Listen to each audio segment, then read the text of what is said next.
It was a dark and rainy night last summer. I saw a number of guys standing in front of my house. They didn't ring the bell, but just kept standing there. When I looked out through the window, there were about 6 men playing the rock, paper, scissors game at the front door, completely soaked in the rain. All of them were wearing aprons with forks in their hands. Some of them were holding ketchup and mustard bottles as well. I lived alone, and they were perfect strangers. All of a sudden, they shouted, "Hey, open the door. Whatever there is in the house, we will eat it all up." I kept silent, trembling with fright. Then, I heard them whispering to each other, "Hey bro, are we gonna grill it or deep fry?" "Nah, let's boil it today." They whispered to each other for some more time, then left. But I had to quiver for quite a long time, paralyzed by fear. Several days later, it rained again, and I heard some people's voices in front of my house like before. When I looked outside, it was them. They were arguing with each other at the front door, getting rained on. One of them shouted, "You know what? I was almost hit by lightning today, just like barbecue, ha ha ha.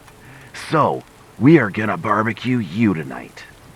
They started to giggle. I ran out of patience with them, and in the end I yelled, "Hey, want to be really hit by lightning or get tased by the police? You choose."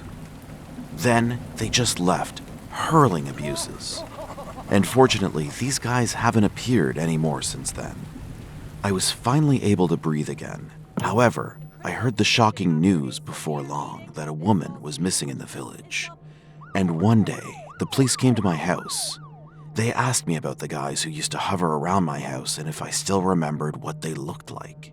I answered I didn't remember their appearance because they used to come at dark on rainy nights. According to the police, those guys were assumed to be prime suspect in this missing woman's case. They said that the woman called the police before she was missing because some suspicious guys standing in front of her house. And the situation she described was highly similar to what I reported. I suddenly got goosebumps. The police got the CCTV footage recorded from nearby the missing woman's house. However, it was a total shock. In the footage, there were 6 guys standing at the front door. After a while, she opened the door, and they suddenly started to pierce her with sharp forks, then rushed into the house. It was 2 days later that the guys finally came out of the house. However, the strange thing was that the woman was missing. But she had never stepped out of the house throughout the footage. If she was really kidnapped by the guys, they should have dragged her out of the house. But in the footage, they didn't. What they got was not her, but just a number of black plastic bags in their hands. She was not seen anywhere. That meant she was definitely inside the house. But she disappeared and nobody was home.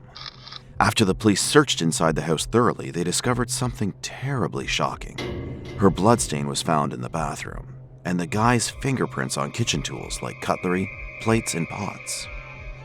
The guys ate something in the kitchen and the woman was missing. The police started to track down the suspects. Soon, they were arrested. The guys spit out the truth that they ate the woman up. Besides, it was discovered that they did this thing to several more people after her case. I was totally shocked with fear and disgust. If I had opened the door that night, I would have been their prey. The guys' voices on a rainy night. I could never, ever forget that voice.